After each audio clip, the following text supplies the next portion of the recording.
Good afternoon, everybody, and thank you very sincerely for being here.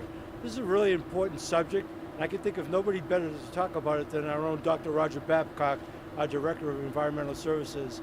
I'd like to say a few things by way of an introduction, and that is, this is a topic that we began talking about several years ago once we got past COVID in our administration because of our sensitivity to any kind of increase in fees. And we're very sensitive, especially today, knowing full well since that time when we first began looking at escalating costs. We understand the impact on our kapuna. We understand the impact on people with fixed incomes, and we just understand really, to the extent we can, be sensitive to the increased cost of living here. But this is something that really began with the federal consent decree in 2010 that mapped out for us a lot of the road ahead. And so the city has not had an increase since 2016, and we've talked in earnest as to the best timing for this increase, given the circumstances we're facing and the inevitable cost structure of what's ahead of us. So it's with that we've approached this increase in our wastewater facility. But let me just say, this is not so much about the here and now, this is about the future of our island.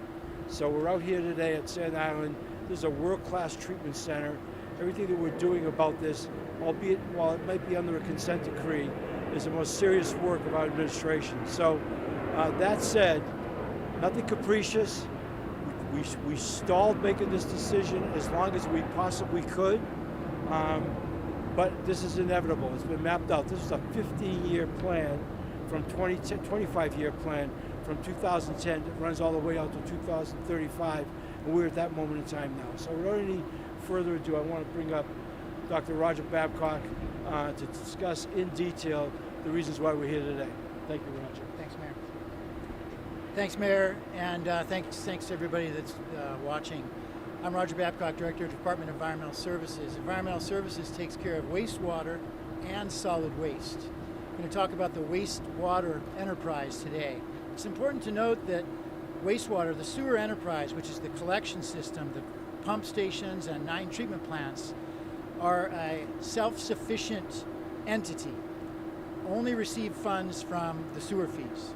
Can't receive funds from the general fund, from property taxes, and vice versa. So it's an excluded enterprise. What that means, though, is that sewer fees have got to match the expenditures. And as Mayor mentioned, we haven't had a fee increase since 2016. That's 8.5 years already. But as everybody knows, costs have increased during that time period. Our operation and maintenance costs, which is people, it's power, it's fuel, all kinds of other things that we consume, all have increased over that time period. And now we just can't wait any longer to increase the fees. In addition to that, we have to complete, as Mayor mentioned, some projects that have been mandated by a federal consent decree for us. That started in 2010. It had 3 different parts. Two of those parts, the first 2 parts, were completed on time and on budget. We've started the 3rd part, but we have until 2032 to finish, 35, sorry, to finish that last part. And that last part is very expensive. It's a $2.5 billion project. To put that in perspective, we have a lot of other construction projects that we have to do as well. Repair and maintenance, upgrades of technology, upgrades for changes in evolving regulations. Regulations have gotten stricter, we have to do upgrades for that.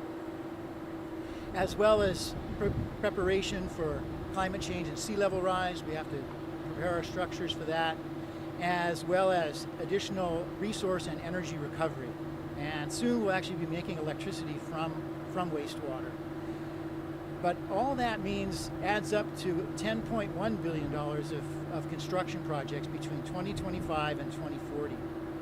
The consent decree, as I mentioned, goes from 2010 to 2035. So we're putting forward a 10-year rate package from 2025 through 2034. That will get us through completion of all the work that is mandated by the consent decree. So what are we talking about for a rate increase? We're talking about 10 years, over a decade, rates are going to increase 9% per year in each of the first 6 years. And then it's going to increase by 8%, 7%, 6%, and 5%. So that gets us out to the full decade. if you're adding it up in your head, that adds up to 115%. So that means bills need to double between now and 2035 in order to complete all this work and maintain everything, the way that we need to. So what does that mean for a typical bill? How much you pay for your wastewater, for your sewer charge, is dependent upon how much water you use. There's really two parts of the bill: a fixed fee or a base charge, and then a volumetric charge, which is based on how much water you use that Board of Water Supply measures through the meter at your house. So folks who use more water pay more, and folks who use less water pay less. But right now, the base charge makes up a very large percentage of the bill. Current base charge, $77.55 per month. That's been in place since June 1st of 2016, but that needs to increase. But it's actually about 70% of your bill for the typical average single-family residential person, home. Folks who use less than the average pay less, actually, and it's actually a bigger percentage of their bill because it stays the same even though they use less water. So what we're doing as part of this new rate package is we're shifting the way the bill is calculated so that the base charge will be a smaller percentage of the bill, 50%, instead of 70 or more percent for the average person. What that means is a bigger portion of your bill is based on water use. So you can reduce your bill by saving water, by using less water in a much more meaningful way with this shift that is part of this rate package. That's illustrated in actually on one of our graphics. The rate increases historical are on this chart behind me, and then the construction projects are there on that graphic there, with the large orange spike being the completion of the upgrade of this plant that we're at here today, the Sand Island Wastewater Treatment Plant, which is the largest plant in the city of the city's 9. The other thing that we're doing to address affordability, that first one was to give people more control over their bill. So you can actually offset the increases by using less water. The other thing we're doing is a program that we're calling CARES, Community Assistance for Residential Environmental Services, and that will be a income qualifying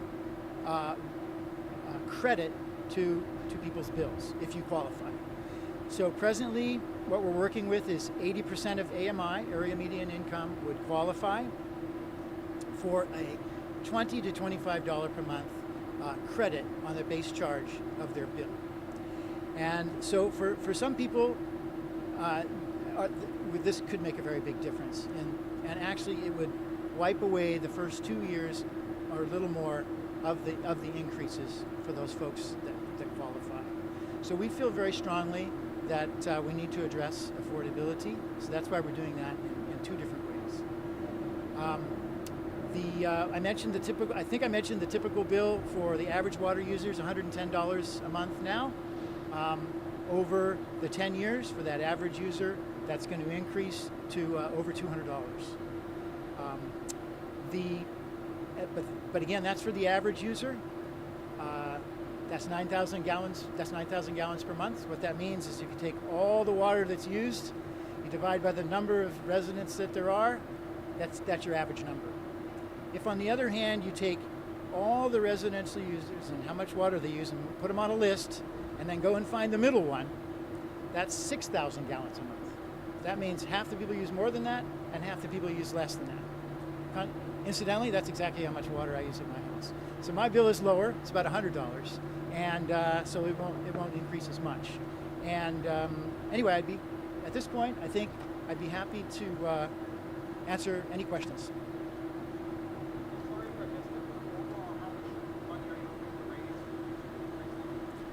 Yeah, so the increases, overall, it ends up being an increase of almost essentially doubling the amount of sewer fees that we collect.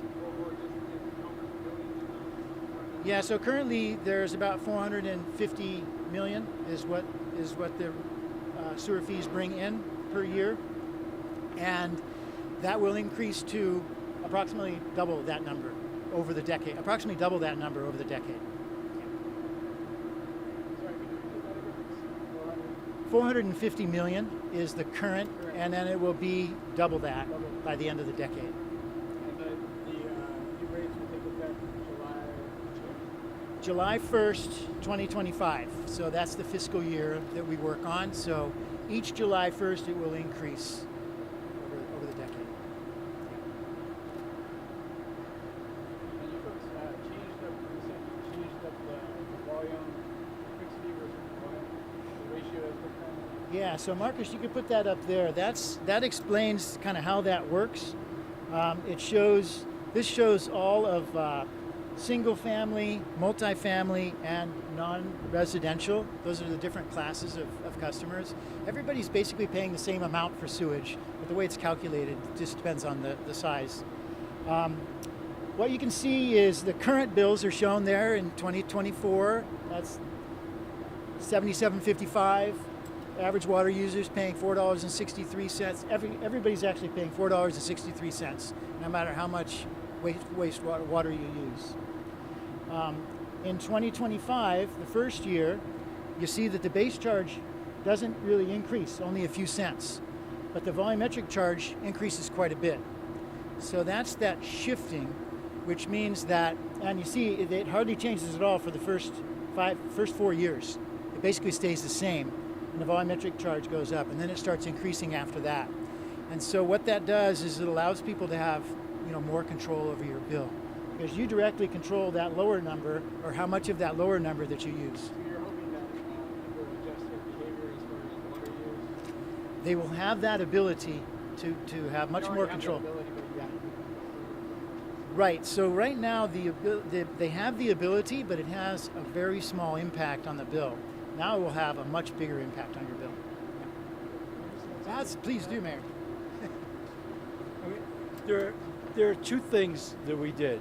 The volumetric portion is the variable part of that.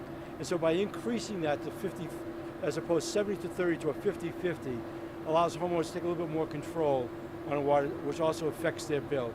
And the other part that Roger talked on is we set aside $10 million in this CARES program to really help those people, knowing full well, as I opened up saying, we're dealing with, really price-sensitive people with expenses going up across the board. So we wanted to give people better control over that.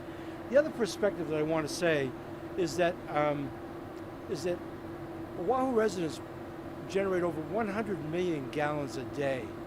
Over 100 million gallons a day. The treatment of that is very sophisticated, and the volume of that is amazing to be able to do it the way we're doing it. So, it's only a matter of fact, especially given the fact that the consent decree has determined these costs, that they needed to get scheduled in, and we put it off to make it part of the last 10 years of this consent decree from January of 25 through 35. There's no getting around it, but the benefit to this is something, and I think if I added up all the dollars to give you a perspective, I think it comes out to 11.3 for the whole wastewater. It was 10.1, it came down from the 11.3. I saw the 10.1. That's actually more than we're spending on the rail project. So this project, while not talked about it all the time, it's such a vital, essential part that touches everybody's family, because everybody uses water that way. And I'm really proud of the work that Roger and Mike and our team out here have done, because what they're creating is really a 21st century wastewater treatment plant. And as island dwellers, really responsible for our own self-sustenance and sustainability, this is really good. So. Did you have any discussions at the beginning phase of this saying hey, is there any way we can bring this down? Well, we talked about all of that. I mean, we as I said, we've been discussing this pretty much after our first year in office, almost for the last 3 years, as to timing, cost, what could we possibly do. But quite honestly, this table of expenditure was pretty much set with the consent decree that the city went into in 2010. So, and then with everything else that kind of fits into that. So, I think again, the ingenuity in this was to change the fixed cost in the variables to make it even, and also to come up with a CARES program that we could assist those people who qualify, so that this doesn't become a deal breaker. Okay.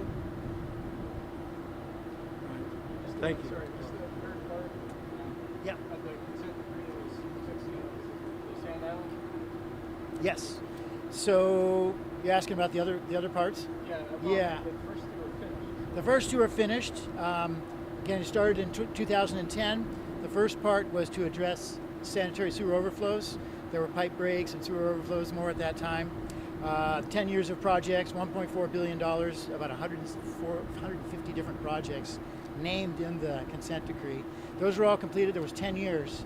So the long consent decree was set up because they knew that there was going to be an affordability issue. You couldn't make it all required in 10 years, which was kind of the norm at the time, shorter consent decrees. The city negotiated to get out 25 years to be able to do them essentially in pieces and it extended out. Yeah. And so we've been doing, so the second part was the Honolulu treatment plant. That needed to be finished by this year in June, and it was finished early, and it's running really well. And then the final part is to finish this. And it's not like we haven't started. The construction cranes you see over there, it started already. In 2022, that construction already started for this upgrade. When are they building? Yeah, so right now we're building secondary wastewater treatment. That's a biological process, and it's a very specific process that's over there. It's called a membrane bioreactor. And that first phase has a capacity of 20 million gallons a day. And then the second phase, which is finishing design and then going to start construction in 28, 29, is a different type of process called aerobic granular sludge.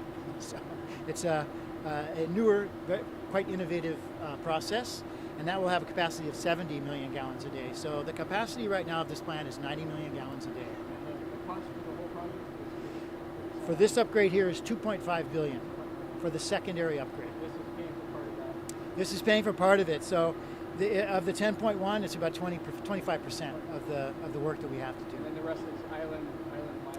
The rest is all island-wide for permit compliance, repairing and replacing old infrastructure to essentially avoid getting in a position where we are forced into another consent decree. You got to keep everything up and modernized and running, and so it doesn't fail and lead to big problems. And the EPA is more or less overseeing. That's correct. So EPA and the State Department of Health oversee our regulators, and they issue us our permits, and they are a party to the consent decree, which is U.S. Department of Justice, U.S. EPA, State Department of Health. Yeah. The other 50-50 things, like you said, it's going to phased in, so that means it's going to gradually go down from 70-30, like every year it's going to go down a little bit less? Exactly. It doesn't get to 50-50 for 5 years. Yeah. And the reason for that is that what you'll see is this is all based on the average user, because average, if you do the math, average works out as showing exactly the percentage increase that you need. There are some people who use a lot more water than the 9,000, 15, 25,000 gallons a month. Those people are going to see a bigger increase because of the volumetric change. And so that's why we phased it in over time, because the big increase would be too big to do all in one year. And that would be big sticker shock for those folks. This gives them time to adjust and potentially reduce their water use, do xeriscaping or whatever it is that they want to do in order to be able to use less water. 29 would be good to 50? Yes, 29. Yep. Yep, that's right. And it's the city that will impose the rates. It doesn't have to go through the city council. It's the city. Correct. So it does have to go through city council. So as I mentioned, sewer has its own budget and its own funds that can't be used for anything else. But everything we do does have to get approved by city council. So, we've put together this rate package. This is what we need, and essentially, city council just has to verify or approve that set of increases. No, thank you for that question. We're submitting it for November. So it takes 3 readings to get something approved through city council. So the first council meeting is November 7th. Next month, and it's coming up in just a couple weeks. And that is the first reading. It will go to committees in November. It'll get assigned. There'll be probably at least 2 committee meetings in November, which all meetings, of course, are public. There'll be public testimony, public input. And then it'll go back to council in December, heard again, and then it has to go in January also. So hope to get everything approved and set in January. Budget, as you say, is in March. Fees would increase on July 1st. What the bill number is yet? The building, Bill number. Oh, bill number. No, I'm sorry, we don't have that yet.